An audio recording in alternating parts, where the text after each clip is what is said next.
Astăzi vom rezolva din manualul acesta problema numărul 16 prin metoda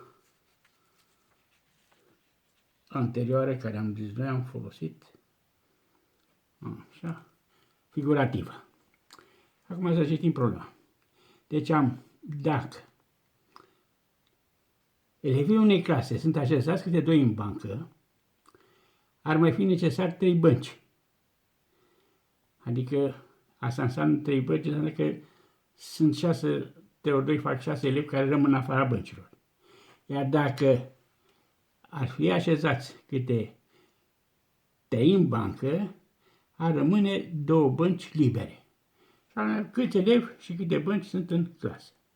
Dar seama că aici această problemă o putem rezolva foarte frumos cu ajutorul metodei figurative. Așa. Deci problema 16. La pagina 76. Da. Bun. Și atunci ce vom face? Păi nu avem decât să facem numărul de bănci, să așezăm. Deci, băncile o să fac niște dreptunghiuri.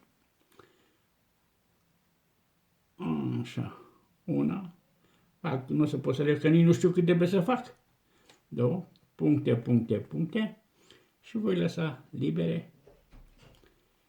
Încă nu știu cât și ultimele 3 am să le fac. Ultimele 3 bănci. Da. Bun. Și acum aranjamentul. Copiii, elevii în bancă o să fie puncte, da? Deci câte 2 în bancă. Aici 2, aici 2. În continuare câte 2. 2, 2. 2, 2.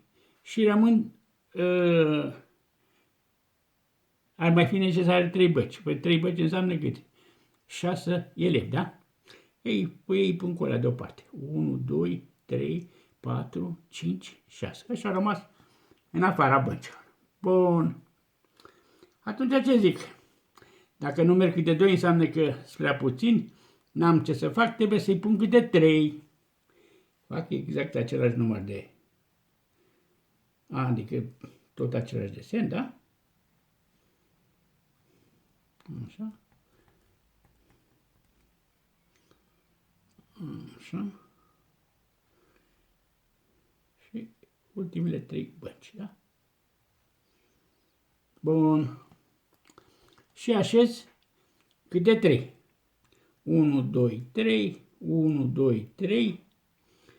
Și spune că mai rămân 2 bănci libere. Deci înseamnă decât până aici. 1, 2, 3. Bun. În această situație vreau să văd câte bănci am și câți elevi sunt în clasă, da? Ca să-mi dau seama cât...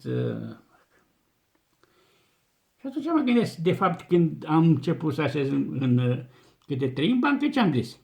Păi elevii care au rămas în afară, care sunt aceștia 6, plus, așa, următorii, deocamdată am luat cu acestea 6 și îi pun unde? Îi așez la fiecare bancă, câte unul o bancă.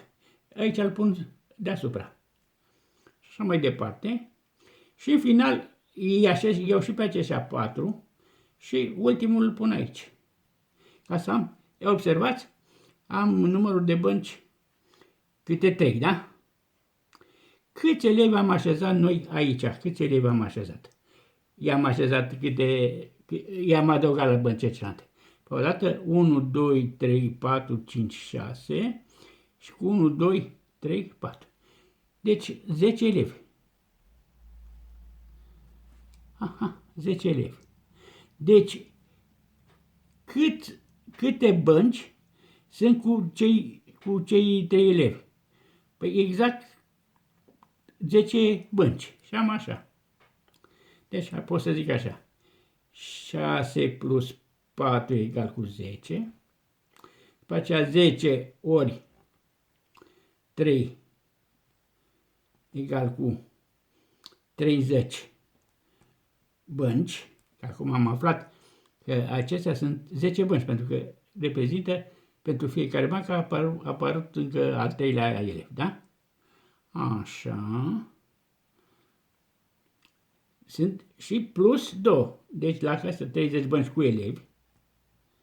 Și m-am banul elevi. Sunt așa 10 bănci. Ori 3 fac 30 de elevi. Da?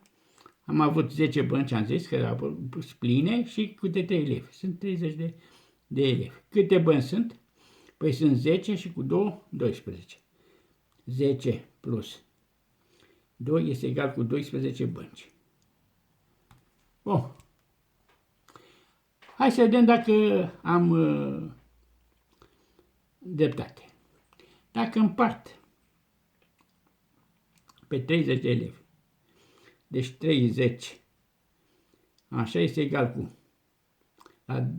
la 2, așa, la 12 îmi dă 12 ori 2 plus 6. Aceștia erau 6 elevi care rămăseseră în afară, da? Așa. Deci, dacă împart 30 de elevi la 10 bănci, 30